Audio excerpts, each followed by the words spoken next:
Wife! What are we doing today? Well, today is actually Sunday, but we're going to pretend like it's still Saturday, so we're doing our... Q&A Saturday, but on a Sunday. That's right. And what are we Qing and Aing today?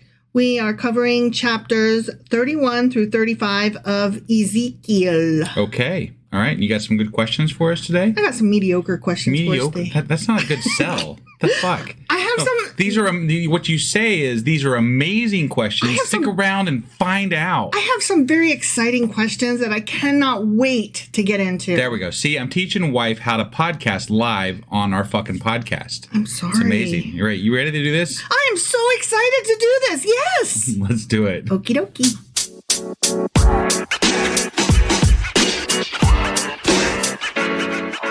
All right, we are hopping into our Q&A for Ezekiel chapters 31 through 35. All right. And the first question that we had came from chapter 32. Okay. Okay? Yeah. So I'm going to read you a couple of verses here, and then we will talk about what? Okay, sure. So we're starting with verse 28 through 31. Okay? Got it. Yep. You too, Pharaoh, will be broken and will lie among the uncircumcised with those killed by the sword. Edom is there, her kings and all her princes. Despite their power, they are laid with those killed by the sword.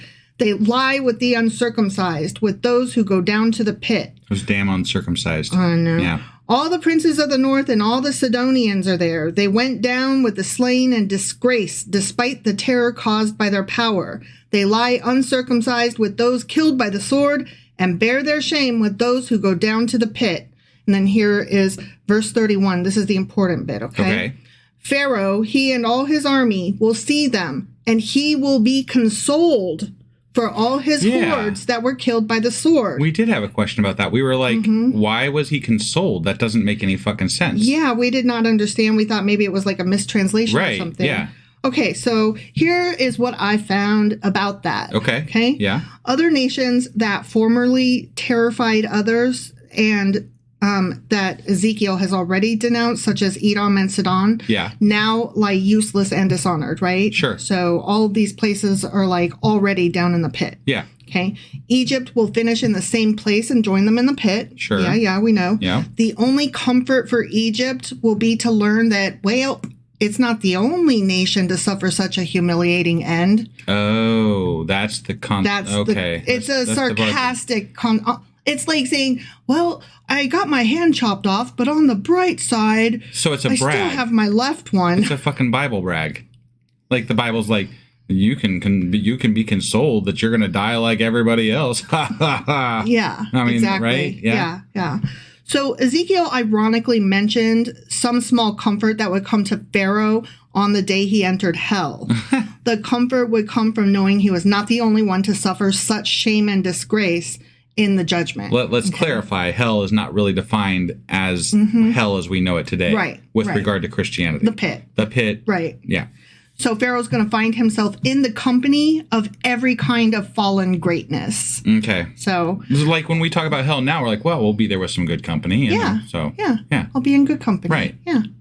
The prophet's declaration that Pharaoh shall see them and shall be comforted is appalling, however, as it reveals that the only comfort that can come to him is the profound sense of the operation of infinite justice in the punishment of all, himself included, who have been guilty of the abominations which have issued in the judgment of God. Okay. So it's not really a comfort. Yeah. Okay, again, these people don't actually even believe in this God, so it doesn't really strike me as something that they are even fearing at all or give two shits about. Right. You know, like this is more of a brag to their own people. Like these people are going to do this and they're going to die, and like it's the same feeling I get from when someone on Twitter or something comes on one of my posts and they're like, you're going to burn in hell. And then it's like almost gleeful the way that they say it, right? They're like, you are going to suffer eternally and I'm happy about it. Right. And it's like, okay, if I believed in that, it might be a problem, but I don't. So that's the first part. Right. Okay, so I don't care because it's not real. Yeah. The second part is, wait, you're excited about that, though? That's the part I never get. I'm like, you're a fucking Christian. You're self-proclaimed a Christian. Yeah. And you are gleefully accepting the fact that I will suffer for all eternity, and you seem happy about it. Right.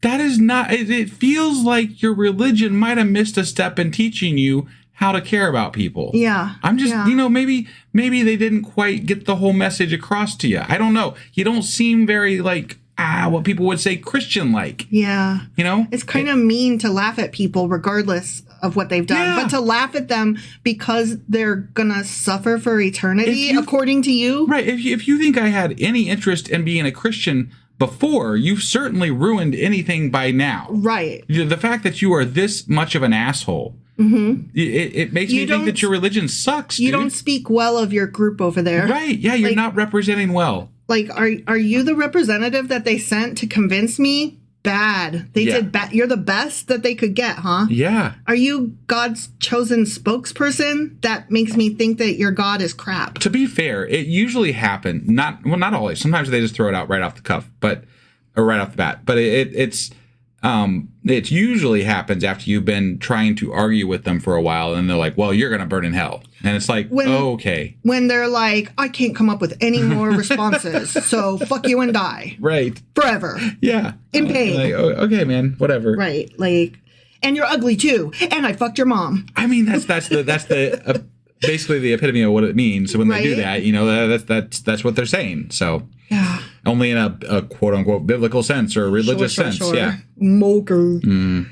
All right. So our next question, was that satisfactorily answered? Yeah. Consolation. Insofar as, it is what it is. It made more sense. It does make more sense. Yeah. I was thinking of it as like literal interpretation. Right. But instead of sarcasm. It is more like the person yelling at me on Twitter. Yeah. So, I mean, that's the quickest way I can describe it, I guess. God be trolling. Yeah, right.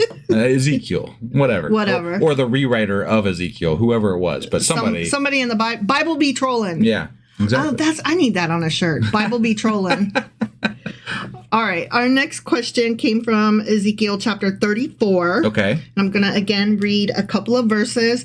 Number 23 and 24. Okay. I will place over them one shepherd, my servant David. Yeah. And he will tend them. He will tend them and be their shepherd. Mm-hmm. I, the Lord, will be their God, and my servant David will be prince among them. I, the Lord, have spoken. Yeah, and we were curious about whether he knew the David line had ended. We were also curious about, like, what the fuck does that actually mean? Because a lot of people are going to tie this to Jesus, and there was lots of questions Or is here. this a re-risen David? Right, yeah, the zombie David version or whatever. So zombie David, pre-Jesus, or just didn't know David was dead. Yeah, so I am very curious here. Yeah.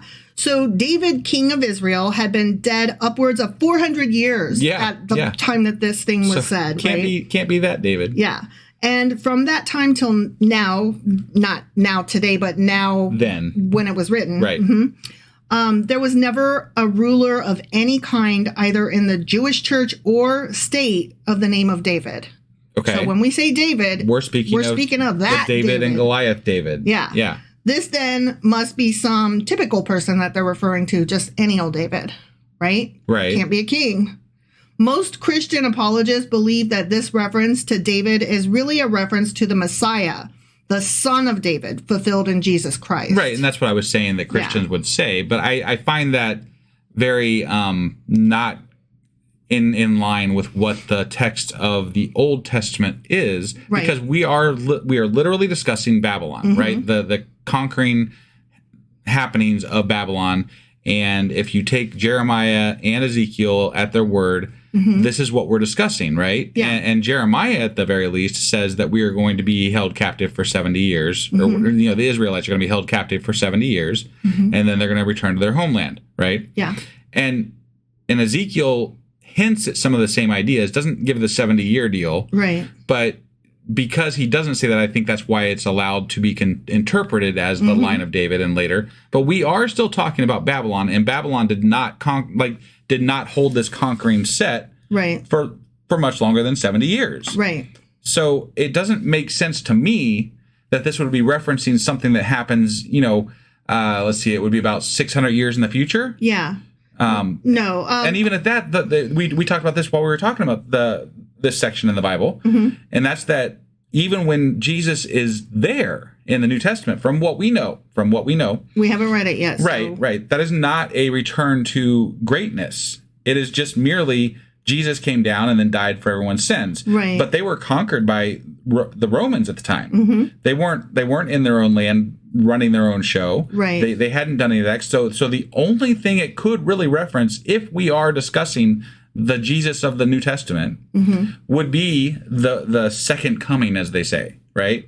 Or the Jewish first coming, which hasn't happened yet because they don't believe in so from Jesus. a Jewish perspective, it could be the first coming, right? Their Messiah, as they see it. And I could see how that could be interpreted that way or the other way, but I still feel like this is a line of David. Like, I feel like this is more in the moment, because I don't know that Ezekiel, we don't know if Ezekiel knows that the line of David is even run out yet. That's something else that came up in my notes. He might not have known. Yeah. So he may just assume that the line of David is going to continue, and then whoever the next king is going to be, that will be the line of David, and that's going to continue the Israel, whatever kingdom and the all the good shit. There'll always be a remnant hanging on through the years, and out of that will come David's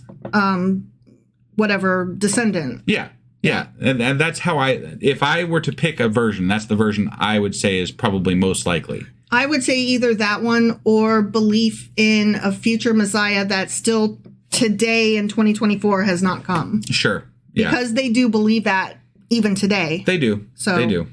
I know. That fits with their beliefs. I know. I feel like everything that we've read in these chapters, though, in these books, Jeremiah and Ezekiel especially, have been more centered around what is happening in the very near future as opposed to the very distant future. I agree. I agree with you on that. So to go back to where I was, Christian apologists think that David is a reference to Jesus or whatever. Yeah.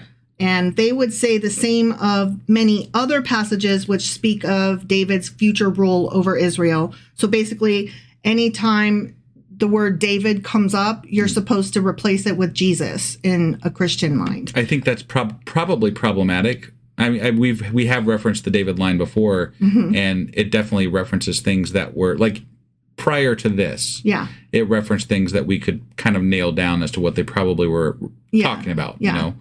And I feel like that might become problematic. But anytime they're talking about future David coming back, that's Jesus. Okay. It's Jesus. It's Jesus. Did you know it's Jesus? If God is so prophetic and telling these people exactly what's going to happen, you think he'd be able to know the dude's name. What are you going to name your son, dude? Not son of David. It's you're gonna have a name apparently. So it's going to be Jesus. There is nothing in these texts themselves that demand that it is the Messiah and not David. So there's that. Yeah. Now, in this particular passage, David is not even described as a king, but in a lesser office, prince. Yeah. Right? Well, but they've been using prince to describe kings throughout. Yes. So. Yes. The idea, again, according to a Christian apologist, is that this is when Jesus, the Messiah, is king over all the earth, and David rules Israel as a prince under him. Oh, so like all the people are coming back. It's not just Jesus coming back. David's going to come back with them, and maybe they'll bring Moses along. Zombie David, yeah. Yeah. Okay. Yeah. Although Moses didn't make it in because he had to stop outside of the Promised Land, so maybe he can't. Maybe he can't come to the party. I don't know. Now here's something interesting. The word David means beloved in Hebrew, and so it had a prophetic meaning referring to the Messiah. While the term David is used in this verse, it is typically understood as a symbolic reference to a descendant of David who will fulfill the role of a shepherd over God's people. Again, I feel like that's a very apologist take. And I because think they did not know this as they were writing this shit. Right. And I think there are many other ways to interpret this if you want to. Yes. So I agree. I don't like that take. I understand why that is a take, but I don't like that take. So. That take does not track, and so I understand why they say it because they're Christians and they have to, but it's stupid and ignorant. I think that's... Get your Bible straight, guys. Yeah, right. So I think you and I both agree that the most likely thing is that Ezekiel did not know that the line of David was I think that's done. the most likely, yeah. And the second one would be that they use the word David in reference to the coming Messiah, which has yet to come. The Jews today in 2024 still believe at some point is coming. Right. So, yeah. And either of those I think are acceptable because that makes sense. Yeah. Both of them. Right. Not just in a stupid apologist way either. Like in reading the text, either of those make sense with the text. Well, I'm going to say one more thing, and that's that if we are going to pretend that the line of David continues through Jesus or the next Jewish Messiah, right, that would mean that all of the prophets that are speaking this way understand that there is still someone that is holding to the David line somewhere out there. Right. Right. So if Ezekiel understood that to be the case, then he would also maybe understand that the next king of Judah or Israel would end up being someone from the David line. Right. Right. Whoever that may be. But I don't think that he was referencing this as a far out type of an idea. No, I totally agree with you because their prophecies usually were within the next they were very recent. Years. They were very close history is what these prophecies were usually referencing. Yeah. So, all right, I'm done. Okay. Yeah. So our final question came from chapter 35. Okay. And so I'm going to read these 2 verses, 1 and 2. Sure. The word of the Lord came to me, Son of man, you mere human. You fucking worm. Set your face against Mount Seir. Prophecy against it. And we were like, what's a Mount Seir? And why are they mentioning Mount Seir, as opposed to Edom? Yeah. Right? Yeah. That was a question I definitely had. I didn't find a reason for them saying Edom as opposed to Mount Seir. It's just a stylistic choice of the author, which you and I both said indicates that there were multiple authors. Right. Of this particular chapter, if not the whole book. Correct. So I didn't find anything on that. However, I did find a little bit just about Mount Seir itself. Okay. All right. So on the eastern side of the Jordan River, Mount Seir was a center of the Edomites, the descendants of Jacob's brother Esau. And Edom is symbolized here by its distinctive landmark, Mount Seir. So that could be a reason why somebody would refer to it that way, because Mount Seir was how some people referred to Edom. Got it. Okay. That makes some sense. I think I can understand why somebody would refer to it that way. I can't understand why Ezekiel would refer to it both ways. So I, again, think that different writers. Yes, at least 2 separate writers, and they referred to Edom and Mount Seir separately as the same thing, but you get what I'm saying. Yeah. No, I got it. I got it. Mount Seir is the ancient and biblical name for a mountainous region stretching between the Dead Sea and the Gulf of Aqaba in the northwestern region of Edom and the southeast of the Kingdom of Judah. Okay. All right. Yep. It may also have marked the older historical limit of ancient Egypt and Canaan. Got it. So that whole area was either Seir or Mount Seir. Got it. Okay. Yeah. Mount Seir was named for Seir the Horite, whose offspring, the Horites, had previously inhabited the area according to the book of Genesis. So we have heard of Mount Seir before. Yeah, I definitely remember talking about the Horites. I do not remember Mount Seir being mentioned, though. I don't either, but I mean, that doesn't mean it wasn't there. I don't remember everything that we've read for sure. Yeah. And I think my biggest issue with this whole thing, this whole bit, is that we had talked about in Ezekiel already. We had talked about the Edomites, and in fact, in we just referenced them. I think in chapter 32 when they were talking about the Edomites were going to be buried with the Pharaoh and all that, right? Yeah. So we definitely know that they're the Edomites there.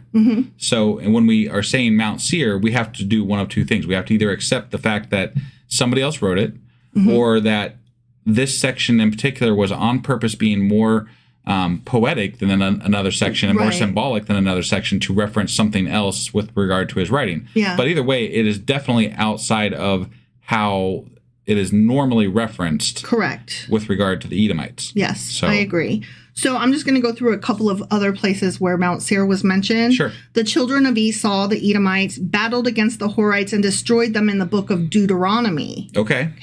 Mount Seir is specifically noted as the place where Esau made his home. Okay. And then in the book of Numbers, the prophet Balaam predicting Israelite victories over the Transjordanian nations at the end of their exodus from Egypt, stated, Edom shall be a possession. Seir also, his enemies, shall be a possession. Okay. So, and Balaam being, of course, that... The one that had the talking donkey. Yes. Yeah. Okay, Mount Seir is also given as the location where the remnants of the Amalekites that had escaped were annihilated by 500 Simonites, according to First Chronicles. Okay. Which I do not remember at all. I don't recall that either. And then in Second Chronicles, the inhabitants of Mount Seir, the Edomites, came along with the Ammonites and Moabites against Jehoshaphat of Judah. However, quote, the Lord set ambushments against them, causing their forces to annihilate one another. Got it. And then Mount Seir is referenced in the prophetic books, is Isaiah and Ezekiel as a term for Edom. Sure. So this is just the first time we've caught it. Well, it didn't, like, I do remember saying Seir at some point, but I didn't remember, like, I don't know that I put Edom and Seir together. Right. Like, that wasn't a thing that I had correlated until now. Mm-hmm. And if I did, it was only just in the moment when we talked about it the last time. Mm-hmm. So I'll probably forget this again, honestly. Oh, sure. But because it's not in the grand scheme of talking about what the Bible is, the enemies of Israel and Judah are not really overly important to the overarching storyline. Like, we're more concerned about what God's direction for these people, his people, is, and not so much the enemies. So, like, it doesn't... Right. Relevancy is part of the problem as to why I don't remember some of this stuff, too. Exactly. So there were a couple of controversies with regard to Mount Seir. Okay. First of all is its current day geography. Okay. Currently, I found two different definitive statements as to where it's located today, and both did not present it as some people believe. Okay. Both references were like, it is here. Got it. And they were factual. And I was like, wait, am I crazy, or are those two different things? And I had to check it, make sure, because I'm not familiar with the geography, right? But they were referencing two different things? Two different things, okay? So here's the first sentence, okay? Currently, this former territory of Edom is controlled by Jordan, okay? Okay. And near the border with Saudi Arabia. Got it. The other sentence says it is the territory of Edom is located in Syria. Okay. But I was like, hold on, but are Syria and Jordan, those are separate, right? They are. They're separate. Right. Yeah. Like, I had to check that because my American ignorance, I'm not familiar with that area at all. And I was like, well, maybe Syria's in Jordan, or maybe Jordan's in Syria. I don't fucking know. Sure. Maybe one's a little place and the other, like, maybe one's a city and one's a larger territory. Right. Like, I do not know the setup. So I had to check, and they are like right next to each other, but they are two separate areas. Got it. Okay. So it's in one or the other, somewhere around Saudi Arabia. Got it. Yeah. Okay. All right. Oh, that was the first controversy about Mount Seir. Here's another interesting take on it. There are some Christian, quote unquote, scholars who are trying to put forward the idea that Mount Seir is synonymous with Mount Sinai. Okay. All right. And that, Mount Sinai is the one where Moses climbed up, right? Or oh, wow. Now you got me on the spot here. I don't know what. Yeah, I don't know what mountain he climbed up right off. Because the top that feels wrong, and I didn't write it down because I wasn't sure I was going to say it or not. Right. Yeah. No, I get you. So I'm doing a quick search just to see. Mount Sinai. It is Mount Sinai. So okay, and Mount Sinai is also called Mount Horeb, which we have covered in the past. Right. Yeah. Okay, but anyway, some people are saying that Mount Seir is the same thing as Mount Sinai. And then others are like, no, Mount Seir is just one of the peaks of the range of Mount Sinai, the range. Okay. And then the rest are like, the fuck are you talking about? It's not even the same. You dummy. Yeah. So there's like this whole like, we can't even tell you what the fuck Mount Seir is, much less where it's located. Yeah. So there were, in the general searching I was doing, they were saying that there might be like a northern mountain that might have been referred to as Mount Seir at one point, but it's not as prominent as far as like what is referenced in with regard to this section of the Bible of the Southern Range, which is the Seir Mountains, essentially. Well, and then there's also the fact that these people lived on like flat grounds. Yeah. And what did they consider a mountain? That's a good point. Yeah, it could have just been a really big fucking hill. I mean, I would think of a large hill as a small mountain. Sure. I would. Yeah. But that may not even exist today. That's very true. 2,000 plus years. They might have just called, the Mount Everest, fuck you, like. Right. Exactly. I mean, if I came to that and we were trying to go through, I'd be like, nope, fuck you. That'd be my reaction. Yep. Same. We're turning back, guys. Sorry. Yep. All right. You got any other questions or answers for us? That was my Q&A for today, not Saturday. Okay. Well, so that does it for this episode. We, I think, are going to still try to do maybe a Patreon today. We're going to try to squeeze one out. Whew. So we got that still coming up later today, hopefully. And then I will get the weekly wrap-up out. And then we will be back on Monday with Ezekiel chapter 36. All right. We'll see you then. Bye.